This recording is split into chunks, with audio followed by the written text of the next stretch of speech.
Excuse me, is this the credit repair place? How can I help you? Well, son, I'm in debt badly. My credit has hit the end of its trail. Let me see what you got.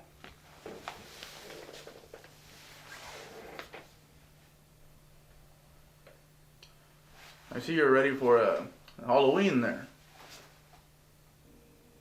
No, I don't celebrate Halloween. So what do you think, son? I'm gonna have to give it to you straight, old timer. Basically, you need to start paying your mother bills. I mean, you think you can just walk around with your credit cards or grab some and think there'd be no goddamn consequences? Run up bills all over this shithole of a world like your was on fire because they got molested by all kinds of homosexuals from 2 cities? Huh? Is that what you think? Tell me something. Is your brain surrounded by layers of brown shit?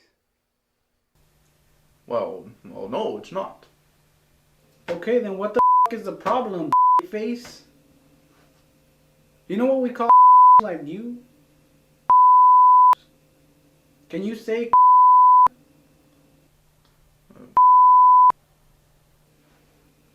You see? That You need to grab your tiny balls and quit all this and start paying attention to your bills instead of sitting there with a big in your mouth. Otherwise, you're going to be taking it in the and getting all over your face. And that's how turkeys fly. Well, I guess I never really thought of it that way. But thank you. Oh, and by the way, do you all take checks?